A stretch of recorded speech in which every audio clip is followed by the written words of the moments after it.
Anastasia and Sophia, and welcome to my channel where I talk about all bits and pieces, tips and tricks that are for Japan, but for traveling in general. For quite some time I'm actually focused on Japan because I lived there for 2 years during the Corona pandemic, and today's episode is all about the places, or let's say some places where my brothers and I stayed on our 1 month road trip in Japan. Today it's about 3 hostels in very beautiful, bigger and smaller cities. Let's get started.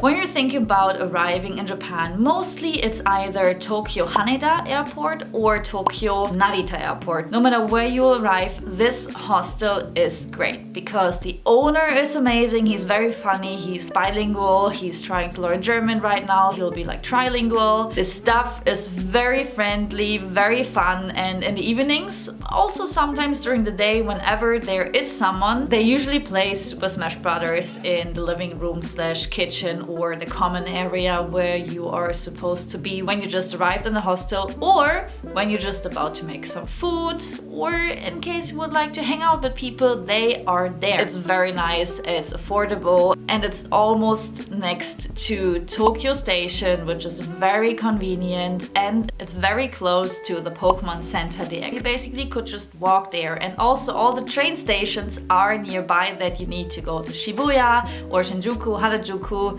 City center is the place you want to stay, but also on a budget. But I think I actually didn't tell you the name of the hostel.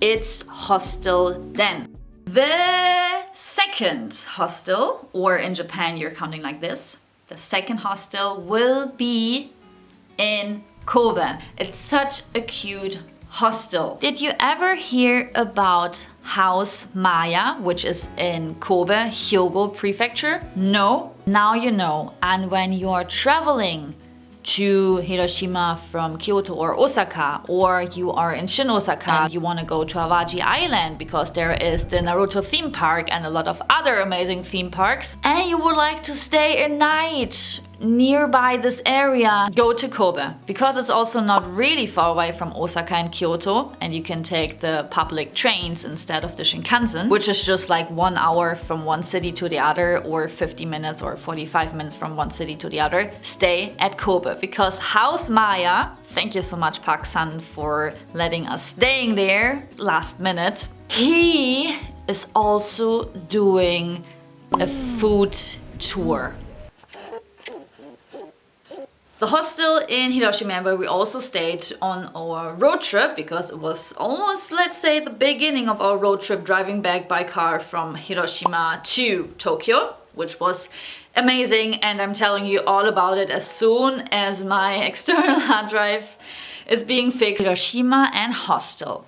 The hostel, which is also a very funny story. I was looking for a hostel that I could stay at for 1 night, for only 1 night, and then so many coincidences happened. I wanted to stay there because I just moved from Hiroshima to Tokyo and then back to Germany for quite some time because I'm studying now. The hostel is next to, or almost next to, it's maybe 3 minutes by walk from Yokogawa Station. Yokogawa Station is almost in the city center. Basically, there is Hiroshima Station, then you need to drive by the JR 2 more stations, and then there's Yokogawa Station, and then you can basically walk down the streets, and then you're in the city center with all the great shopping malls and the beautiful shopping streets, the restaurants, the karaoke, the merch and accessory stores, whatever you fancy. Its name is Hostel N.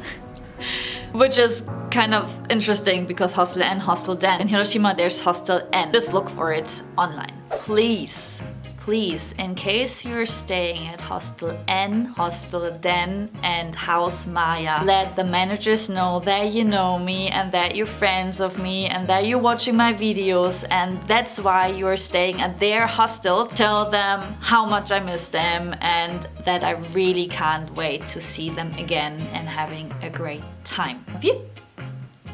Matane. And bye bye.